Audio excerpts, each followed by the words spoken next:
тебе. Он мой брат. А вы убили его. Убил? Что за чушь вы несете? Этот наглец напал на меня первым, и я наказал его за наглость. Мерзавец? Вы еще гордитесь этим? А что вы прикажете? Просите вас прощения?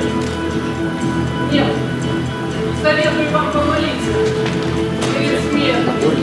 Я помолюсь за вашу душу.